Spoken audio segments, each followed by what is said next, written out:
नमस्कार साथियों, स्वागत आपका, अभिनंदन। दोस्तों, आजकल एक न्यूज़ बड़ी वायरल चल रही है।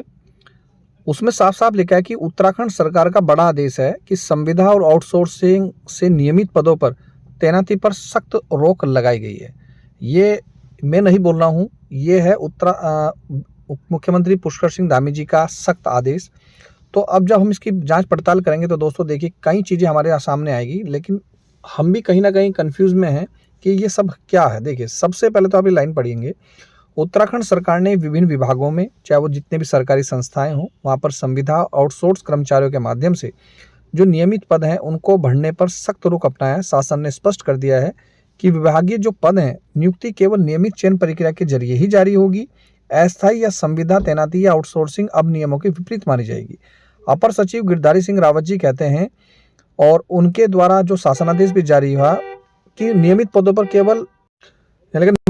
पर केवल तय चयन प्रक्रिया से ही की जाए। आदेश में दोस्तों ये भी कहा गया कि संविदा और आउटसोर्सिंग के जरिए रिक्त पद भरने की किसी भी प्रस्ताव को शासन मंजूरी नहीं देगा। बस ये लाइन पढ़ लीजिए, फिर मैं आपको समझाना चाहूंगा। शासन मंजूरी नहीं देगा। आदेश में यह भी कहा गया है कि मैं फिर बोर्ड पढ़ के बता रहा हूँ कि संविदा और आउटसोर्स कर्मचारियों को भरने में किसी भी प्रस्ताव को मंजूरी नहीं देगा। अब जब मंजूरी नहीं देगा तो ये क्या हो रहा है देखिएगा। तो कैसे भाई स्कूल में आउटसोर्स से 4000 चतुर्थ श्रेणी कर्मचारी भर्ती होगी? क्योंकि अगर मैं इसका आपको शासनादेश दिखाऊं तो लगभग 4000 पद हैं, जिसमें से अति आवश्यक नियमानुसार लगभग 2364 ही पद ऐसे हैं जिनको हम पदों के सापेक्ष ही रख रहे हैं, लेकिन वो आउटसोर्स के आधार पर। तो इसका मतलब तो ये है कि ये भर्ती भी नहीं देखने को मिलेगी अकॉर्डिंग टू दिस। तो क्या ये सही है या नहीं? लेकिन अभी हम इस बारे में कोई जल्दबाजी नहीं करेंगे, नहीं कहेंगे, लेकिन प्रतीत तो ऐसा ही हो रहा है दोस्तों। यहाँ तक भी रिक्त पदों के सापेक्ष संविदा आउटसोर्स भर्ती पर भी सख्ती दिखाई गई है। केवल उन्हीं पदों पर रख सकेंगे जिनमें नियमित चयन प्रक्रिया नहीं है। यानी कि ऐसा नहीं है कि आउटसोर्स भर्ती नहीं होगी, आउटसोर्स भर्ती होगी, लेकिन नियमित पदों पर नहीं होंगी। नियमित पदों के सापेक्ष आप रख सकते हैं। तो भाई अब एक बात और भी निकल के सामने आती है, नियमित पदों के सापेक्ष ही तो रखे जाएंगे, कोई इनको नियमित थोड़ा ना किया जाएगा। और यदि नहीं रखे जाएंगे तो फिर इनकी चयन प्रक्रिया किस प्रकार होगी? इधर कैबिनेट मंत्री हैं, शिक्षा मंत्री हैं धन सिंह रावत जी, वो कह रहे हैं कि आउटसोर्स से चतुर्थ श्रेणी कार्मिक, बीआरपी, सीआरपी, अन्य भर्तियां होंगी। तो वो अगर होती हैं तो भाई वो तो एक संविदा आउटसोर्स के आधार पर ही होंगी, पदों के सापेक्ष ही होंगी। तो फिर यदि पदों के सापेक्ष होगी तो फिर इस तरह के ऑर्डर किस लिए जारी किए जाते हैं, ये समझ से परे हैं दोस्तों। लेटेस्ट जानकारी दे रहा हूँ, नियमितीकरण में देरी से उपनल कर्मचारियों में रोष है, क्योंकि ना तो समान कार्य के लिए समान वेतन का जीओ जारी हुआ है और ना ही दोस्तों सरकार ये बता रही है कि कितने साल के संविदा कर्मचारी नियमित होंगे। इधर हमारे जितने भी दैनिक वेतन हैं वाले हैं, उन पर भी कमेटी गठित कर दी। न्यूनतम वेतन और समय समय पर महंगाई भत्ता आहरित करने के निर्देश पर विश्वविद्यालय ने भी कार्रवाई करी है। नियमितीकरण की बाट जो रहे हैं अभी भी कर्मी कि भैया आखिरकार कब होंगे। ये लोग भी दोस्तों हाईकोर्ट गए थे, जिन्होंने साफ साफ उसमें इनको बहाल करने के निर्देश दिए थे और नियमितीकरण के लिए भी आदेश जारी किए थे, लेकिन दोस्तों नियमितीकरण नहीं हुआ, कमेटी गठित कर दी। आखिर दोस्तों क्या इसको हाईकोर्ट की आदेश की अवमानना नहीं कहेंगे?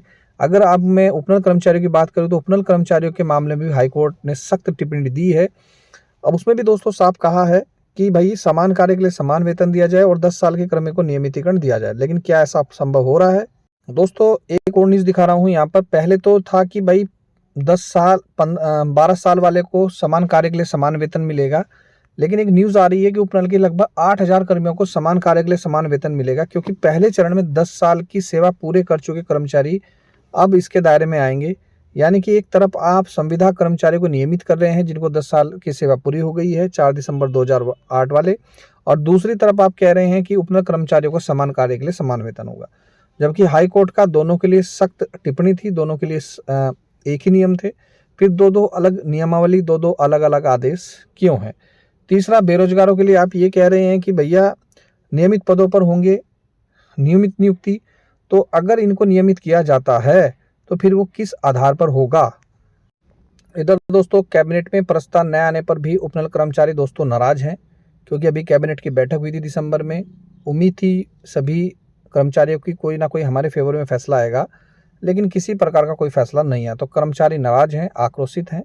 अब देखना होगा दोस्तों होता क्या है, क्योंकि जनवरी के बाद फरवरी में 12 फरवरी को शायद या 11 या 12 फरवरी को दोबारा से फिर दोस्तों हाई कोर्ट में क्या है, यहाँ पर सुनवाई होनी है। तो क्या डिसीजन आता है, फेवर में या डिसफेवर में, और सरकार इसके लिए क्या करती है क्या नहीं, क्या दलीलें पेश करती है, तमाम जानकारी आपको इस चैनल पर मिलेगी। तो ये जानकारी देने के लिए दोस्तों, ये लेने के लिए आपको चैनल को सब्सक्राइब करना जरूरी होगा, क्योंकि नेक्स्ट वीडियो जो बनाए जाते हैं दोस्तों आप तक नहीं पहुंच पाएगी। तो ये थी दोस्तों महत्वपूर्ण जानकारी। मिलता हूँ नेक्स्ट वीडियो में। वीडियो देखने दोस्तों धन्यवाद। जय हिंद, जय उत्तराखंड।